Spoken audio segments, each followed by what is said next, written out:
بسم اللہ الرحمن الرحیم۔ السلام علیکم ورحمۃ اللہ وبرکاتہ۔ پلیز آپ اسلامک دنیا چینل کو لائک کیجیے، فالو کیجیے اور سبسکرائب کیجیے، شکریہ۔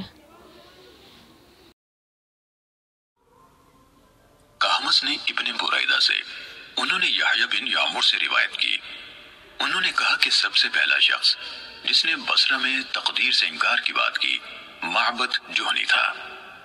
میں یعنی یحییٰ اور حمید بن عبد الرحمن حمیری حج یا عمرے کے ارادے سے نکلے۔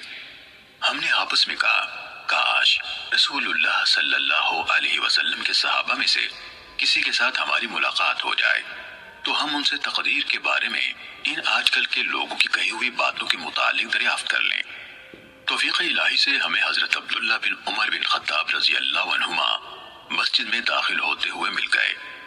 میں اور میرے ساتھی نے ان کو درمیان میں لے لیا، ایک ان کی دائیں طرف تھا اور دوسرا ان کی بائیں طرف۔ مجھے اندازہ تھا کہ میرا ساتھی گفتگو کا معاملہ میرے سپرد کرے گا، چنانچہ میں نے عرض کی، اے ابو عبد الرحمن، یہ عبداللہ بن عمر رضی اللہ عنہما کی کنیت ہے۔ واقع یہ ہے کہ ہماری طرف کچھ ایسے لوگ ظاہر ہوئے جو قرآن مجید پڑھتے ہیں اور علم حاصل کرتے ہیں، اور ان کے حالات بیان کیے۔ ان لوگوں کا خیال ہے کہ تقدیر کچھ نہیں، یعنی ہر کام نئے سرے سے ہو رہا ہے، یعنی پہلے سے اس بارے میں نہ کچھ طے ہے نہ اللہ کو اس کا علم ہے۔ ابن عمر رضی اللہ عنہما نے فرمایا، جب تمہاری ان لوگوں سے ملاقات ہو تو انہیں بتا دینا کہ میں ان سے بری ہوں اور وہ مجھ سے بری ہیں۔ اس ذات کی قسم جس کے نام کے ساتھ عبداللہ بن عمر حلف اٹھاتا ہے، اگر ان میں سے کسی کے پاس احد پہاڑ کے برابر سونا ہو اور وہ اسے خرچ بھی کر دے تو اللہ تعالیٰ اس کی طرف سے اس کو قبول نہیں فرمائے گا یہاں تک کہ وہ تقدیر پر ایمان لے آئے۔ پھر کہا، مجھے میرے والد عمر ابن خطاب رضی اللہ عنہ نے بتایا، ایک دن ہم رسول اللہ صلی اللہ علیہ وآلہ وسلم کی خدمت میں حاضر تھے کہ اچانک ایک شخص ہمارے سامنے نمودار ہوا۔ اس کے کپڑے انتہائی سفید اور بال انتہائی سیاہ تھے۔ اس پر سفر کا کوئی اثر دکھائی دیتا تھا، نہ ہم میں سے کوئی اسے پہچانتا تھا، حتیٰ کہ وہ آ کر نبی اکرم صلی اللہ علیہ وسلم کے پاس بیٹھ گیا اور اپنے گھٹنے آپ کے گھٹنوں سے ملا دیے اور اپنے ہاتھ آپ صلی اللہ علیہ وآلہ وسلم کی رانوں پر رکھ دیے اور کہا، اے محمد صلی اللہ علیہ وسلم، مجھے اسلام کے بارے میں بتائیے۔ رسول اللہ صلی اللہ علیہ وسلم نے فرمایا، اسلام یہ ہے کہ تم اس بات کی گواہی دو کہ اللہ تعالیٰ کے سوا کوئی عبادت کے لائق نہیں اور محمد صلی اللہ علیہ وسلم اس کے رسول ہیں۔ نماز کا اہتمام کرو، زکوٰۃ ادا کرو، رمضان کے روزے رکھو، اور اگر اللہ کے گھر تک راستہ طے کرنے کی استطاعت ہو تو اس کا حج کرو۔ اس نے کہا، آپ نے سچ فرمایا۔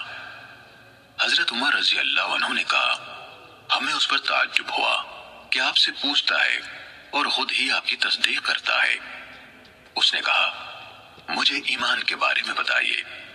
آپ نے فرمایا، یہ کہ تم اللہ تعالیٰ، اس کے فرشتوں، اس کی کتابوں، اس کے رسولوں اور آخری دن یعنی یوم قیامت پر ایمان رکھو اور اچھی اور بری تقدیر پر بھی ایمان لاؤ۔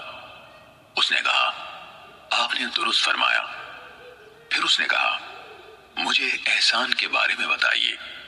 آپ نے فرمایا، یہ کہ تم اللہ تعالیٰ کی عبادت اس طرح کرو گویا تم اسے دیکھ رہے ہو، اور اگر تم اسے نہیں دیکھ رہے تو وہ تمہیں دیکھ رہا ہے۔ اس نے کہا، تو مجھے قیامت کے بارے میں بتائیے۔ آپ نے فرمایا، جس سے اس قیامت کے بارے میں سوال کیا جا رہا ہے وہ پوچھنے والے سے زیادہ نہیں جانتا۔ اس نے کہا، تو مجھے اس کی علامات بتا دیجئے۔ آپ نے فرمایا، علامات یہ ہے کہ لونڈی اپنی مالکہ کو جنم دے، اور یہ کہ تم ننگے پاؤں، ننگے بدن، محتاج، بکریاں چرانے والوں کو دیکھو کہ وہ اونچی سے اونچی عمارتیں بنانے میں ایک دوسرے کے ساتھ مقابلہ کر رہے ہیں۔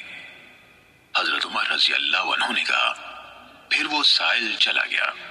میں کچھ دیر اسی عالم میں رہا، پھر آپ صلی اللہ علیہ وآلہ وسلم نے مجھ سے کہا، اے عمر، تمہیں معلوم ہے کہ پوچھنے والا کون تھا؟